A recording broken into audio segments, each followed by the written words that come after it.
Hi everybody, I'm back, and today I'm going to read part 4 of Fortunately the Milk. But before we do that, I'm going to read you another poem out of A Child's Garden of Verses. And this poem is called Block City. How many of you guys have blocks at home that you like to build towers with? I know you like to build towers at school with the blocks. All right, this poem is called Block City. What are you able to build with your blocks? Castles and palaces, temples and docks. Rain may keep raining and others go roam, but I can be happy and building at home.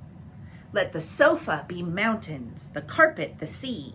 There I'll establish a city for me. A kirk and a mill and a palace beside, and a harbor as well, where my vessels may ride. Great is the palace with pillar and wall, a sort of a tower on top of it all, and steps coming down in an orderly way, where my toy vessels lie safe in the bay. This one is sailing, and that one is moored. Hark to the song of the sailors on board, and see on the steps of my palace the kings, comings and goings with presents and things. Now I have done it, down let it go. All in a moment the town is laid low, block upon block lying scattered and free. What is there left of my town by the sea? Yet, as I saw it, I'll see it again. The kirk and the palace, the ships and the men, and as long as I live and where I may be, I'll always remember my town by the sea. There is no picture. All right. Let's read our book for today. You remember what happened yesterday? They went and they found the people, and they were going to go up to the volcano, and they took the green stone, which was really a big emerald, out of the eye, and the volcano started spluttering, and they moved ahead in time.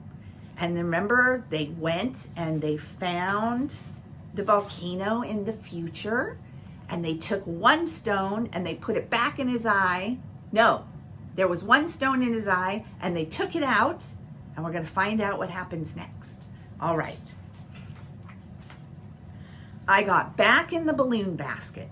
Professor Steg unhooked the first emerald from his time machine and replaced it with the one that I had just taken from the weathered face of Splod in the future. Do not, whatever else you might do, said the professor, touch those two stones together. Why not? Because according to my calculations, if the same object from two different times touches itself, one of two things will happen. Either the universe will cease to exist, or 3 remarkable dwarves will dance through the streets with flower pots on their heads. That sounds astonishingly specific, I said. I know, but it's science, and it is much more probable that the universe will end. I thought it would be, I said. You look so sad, Professor Steg told me. I am. It's the milk. My children are breakfastless. The milk, said Professor Steg, of course. And with that, Professor Steg pressed the red button with his heavily armored tail. There was a zoom and a twerp and a thang, and we were hurling through the cosmic void. And then it was dark, very dark. Oops, said Professor Steg, overshot a little, only by a week though, hold on. Professor Steg leaned over the side of the basket. Excuse me, he said, is there anyone around? Only me, said a very surprised-sounding voice from below us.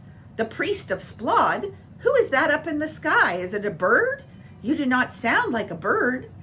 I am not a bird, said Professor Steg. I am a marvelous, yet mysterious and prophetic voice, telling you a mighty prophecy. So mighty that, it's very mighty indeed. Listen, when a huge and good-looking spiny-backed individual, monster, I told him, the prophecy said monster, accompanied by a scrawny human being in revolting appearance, said Professor Steg. Here they are over the volcano talking to the priest of Splod. was not necessary. Land's a floaty ball person carrier. You must not sacrifice them. You must instead take them to the volcano and give them the eye of Splod. And this shall be the way that you shall know them. The human being will hold up some milk. Is that the prophecy? The voice asked. Yes. Is there anything about crops in it? I'm afraid not. Oh well, thank you anyway, prophetic and mysterious voice from the air. I pressed the red button. Daylight. We are in the middle of a very familiar volcanic eruption. Quickly, I said, give me the emerald. A little way away, I could see the balloon being blown through the sky, while fire and ash were swept around it by the wind. I could see me in the other balloon standing next to Professor Stegg with my mouth open, and I looked miserable. Professor Stegg, my Professor Stegg, gave me the emerald. I raced down the rope ladder and placed the emerald back into the face's eye. Then the volcano stopped erupting, and I looked around for the milk.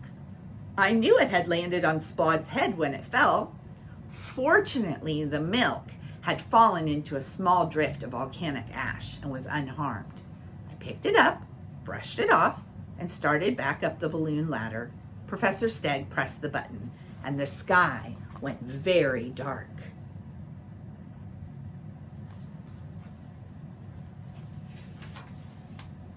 We were floating above a landscape of ominous towers and disquieting castles. It was not a friendly place. Bats flew across the sky in huge flocks, crowding out the waning moon. I don't like this place, I told the professor. Oh, I don't see why not, he said. It looks as if it would be very nice when the sun comes up. There was a loud flut, and where the bats had been fluttering, several pallid people were now standing. The man in front had a bald head, and they all had very sharp teeth.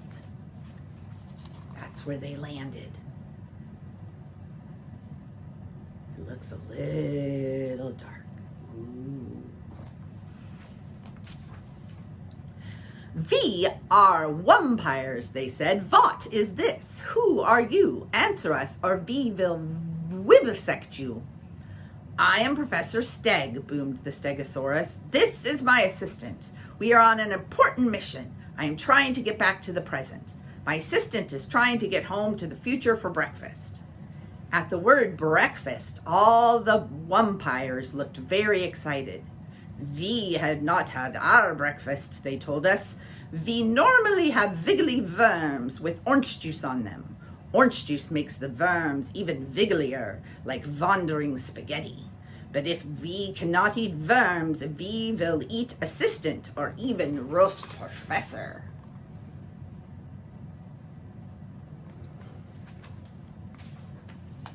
One of the vampires took out a fork and looked me up and down in a hungry sort of way. The baldest, most bulging-eyed, rattiest of the vampires said, "What is this box?" "It is my finest invention," began Professor Stegg proudly, but I interrupted. "It's to keep sandwiches in," I said. "Sandwiches?" said the vampire. "Sandwiches," I said, with as much certainty as I could muster.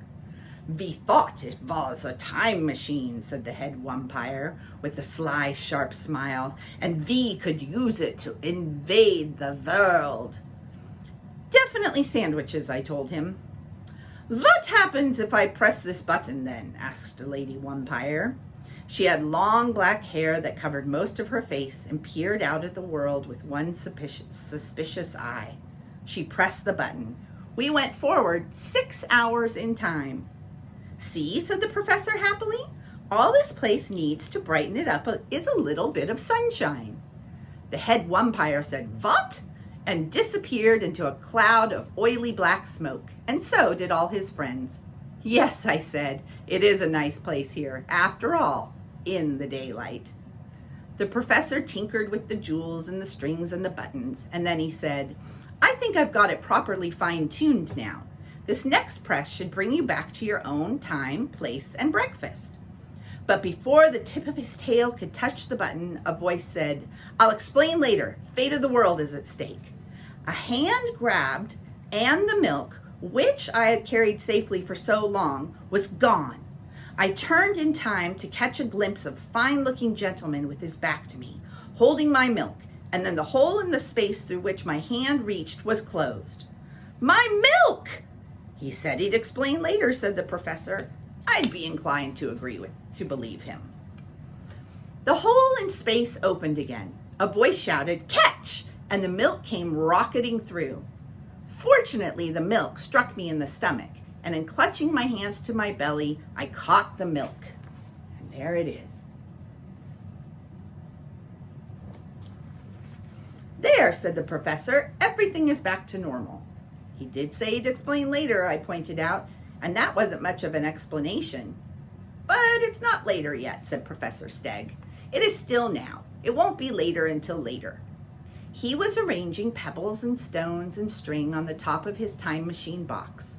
Final coordinates entered, he said, and then it's off to your house for breakfast.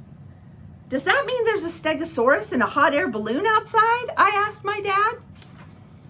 There is not, he said, for reasons that will become apparent. I think there should have been some nice wumpires, said my sister wistfully. Nice, handsome, misunderstood wumpires. There were not, said my father. Would you like to press the button, said Professor Stegg. I pressed the red button. There was an ear-popping noise and a flicker of years, and I was floating in a balloon basket above the intersection of Marshall Road and Fletcher Lane. I could see our house from above. I could see the bicycles in the backyard. I could see the rabbit hutch. We're here, I said, and I patted Professor Stegg on the back ridge plates. It was very nice having you as a traveling companion. Ah, said the professor, because there was a familiar sort of thumb noise, and before I had a chance to press the red button, we were deposited, balloon and all, on the enormous metal deck of a flying saucer with a number of very grumpy-looking green globally people staring at us with too many eyes, and they did not look pleased. We're going to end right there. I wonder what's going to happen tomorrow. I don't know. All right. I will talk to you later, and I hope that you have a wonderful day. Bye.